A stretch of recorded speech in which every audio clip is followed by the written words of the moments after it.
नमस्कार दोस्तों, आज की कहानी है सब कुछ बेटी के लिए, बहू के लिए कुछ नहीं। सारिका बेटा, मेहंदी लगा लेना, कल ससुराल वापस जाना है ना। कुसुम जी ने रसोई से आवाज लगाई। माँ, अब कोई नई नवेली दुल्हन थोड़े हूँ जो हर बार मेहंदी लगाकर कहीं आऊँ जाऊँ। अब 3 साल हो गए हैं और आप आज भी सारे रिवाज निभाती हो। सारिका ने प्यार से उल्हाना दिया। बेटा, शगुन होता है। हमारे जमाने में पीहर ससुराल जाते समय मेहंदी लगाते थे। कुसुम जी ने फिर कहा। ठीक है, तो मैं पार्लर जाकर लगवा लेती हूँ, साथ में फेशियल भी करवा लूंगी। सारिका पर्स लेकर निकल गई। इधर कुसुम जी अपनी बहू अंबिका के साथ रसोई घर में मठरी, खाजा, बेसन के लड्डू बनाने में लगी हुई थी।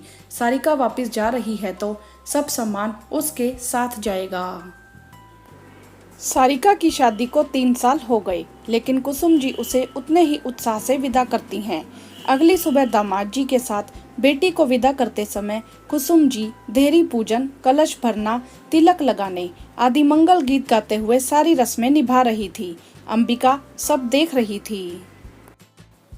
महानगर में पली बिन माँ की बच्ची अंबिका के लिए यह सब नया था। उसे यह रस्म रिवाज बड़े अच्छे लग रहे थे। पीहर में कोई नहीं था जो उसे इतने प्यार से विदा करे।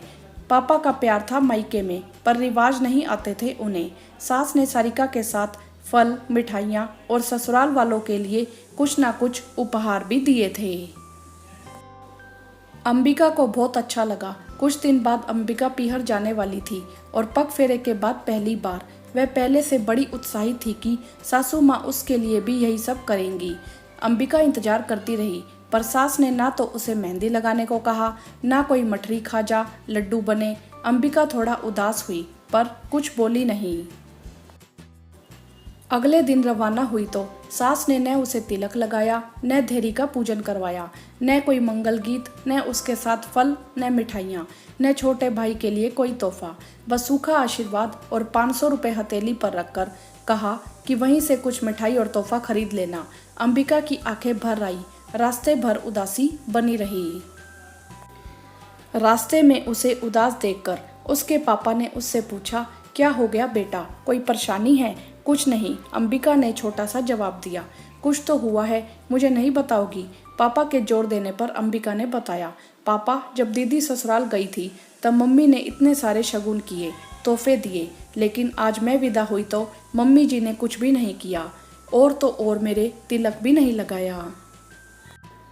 तो पापा ने कहा, पगली, यह सब रस्में तो बेटी के लिए की जाती हैं, बहू के लिए नहीं। तेरी दादी भी मेरी बहनों के लिए करती थी। अंबिका की आंखें झरने लगी। कितनी अजीब बात है ना पापा, दुनिया की सारी रस्में बेटी के लिए, और बहू जो आपका घर चलाती है, आपका वंश बढ़ाती है, हर कदम आपके साथ खड़ी रहती है, उसके लिए क्या कुछ भी नहीं?